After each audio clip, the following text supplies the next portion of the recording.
महाराज युधिष्ठिर ने पूछा, हे भगवान, आपने सफला एकादशी का महात्म्य बताकर बड़ी कृपा की। अब कृपा करके यह बतलाइए कि पौष शुक्ल एकादशी का क्या नाम है, उसकी विधि क्या है और उसमें कौन से देवता का पूजन किया जाता है। भक्तवत्सल भगवान श्री कृष्ण बोले, हे राजन, इस एकादशी का नाम पुत्रदा एकादशी है। इसमें भी नारायण भगवान की पूजा की जाती है।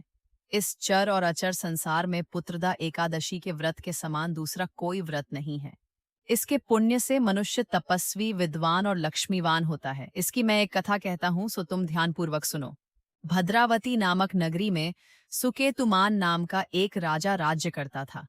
उसके कोई पुत्र नहीं था। उसकी स्त्री का नाम शैव्या था।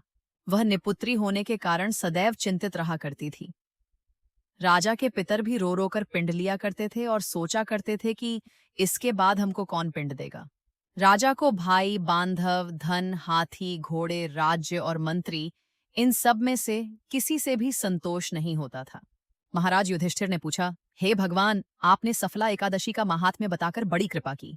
अब कृपा करके यह बतलाइए कि पौष शुक्ल एकादशी का क्या नाम है, उसकी विधि क्या है और उसमें कौन से देवता का पूजन किया जाता है। भद्रावती नामक नगरी में सुकेतुमान नाम का एक राजा राज्य करता था। उसके कोई पुत्र नहीं था। उसकी स्त्री का नाम शैव्या था। वह निपुत्री होने के कारण सदैव चिंतित रहा करती थी। राजा के पितर भी रो रो कर पिंड लिया करते थे और सोचा करते थे कि इसके बाद हमको कौन पिंड देगा। राजा को भाई, बांधव, धन, हाथी, घोड़े, राज्य और मंत्री, इन सब में से किसी से भी संतोष नहीं होता था। जिस मनुष्य ने पुत्र का मुख देखा है वह धन्य है। उसको इस लोक में यश और परलोक में शांति मिलती है, अर्थात उनके दोनों लोक सुधर जाते हैं। पूर्व जन्म के कर्म से ही इस जन्म में पुत्र, धन आदि प्राप्त होते हैं। राजा इसी प्रकार रात दिन चिंता में लगा रहता था। एक समय तो राजा ने अपने शरीर को त्याग देने का निश्चय किया, परंतु आत्मघात को महान पाप समझकर उसने ऐसा नहीं किया। एक दिन राजा ऐसा ही विचार करता हुआ अपने घोड़े पर चढ़कर वन को चल दिया तथा पक्षियों और वृक्षों को देखने लगा। उसने देखा कि वन में मृग, व्याघ्र, सूअर, सिंह, बंदर, सर्प आदि सब भ्रमण कर रहे हैं। हाथी अपने बच्चों और हथिनियों के बीच घूम रहा है। इस वन में कहीं तो गीदड़ अपने कर्कश स्वर में बोल रहे हैं, कहीं उल्लू ध्वनि कर रहे हैं। वन के दृश्यों को देखकर राजा सोच विचार में लग गया।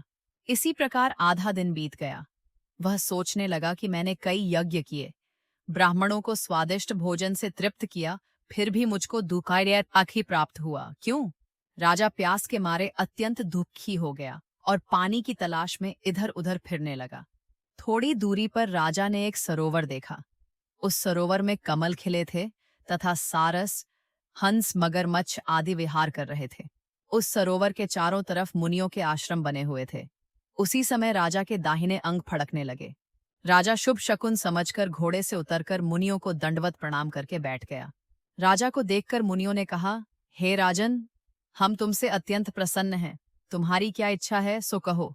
राजा ने पूछा, महाराज आप कौन हैं और किस लिए यहाँ आए हैं, कृपा करके बताइए। मुनि कहने लगे कि हे राजन, आज संतान देने वाली पुत्रदा एकादशी है। हम लोग विश्वदेव हैं और इस सरोवर में स्नान करने के लिए आए हैं। यह सुनकर राजा कहने लगा कि महाराज, मेरे भी कोई संतान नहीं है। यदि आप मुझ पर प्रसन्न हैं तो एक पुत्र का वरदान दीजिए। मुनि बोले, हे राजन, आज पुत्रदा एकादशी है। आप अवश्य ही इसका व्रत करें। भगवान की कृपा से अवश्य ही आपके घर में पुत्र होगा।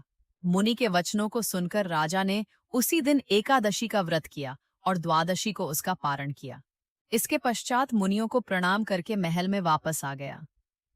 कुछ समय बीतने के बाद रानी ने गर्भ धारण किया और 9 महीने के पश्चात उनके एक पुत्र हुआ। वह राजकुमार अत्यंत शूरवीर, यशस्वी और प्रजापालक हुआ। श्री कृष्ण बोले, हे राजन, पुत्र की प्राप्ति के लिए पुत्रदा एकादशी का व्रत करना चाहिए। जो मनुष्य इस महात्म्य को पढ़ता या सुनता है, उसे अंत में स्वर्ग की प्राप्ति होती है।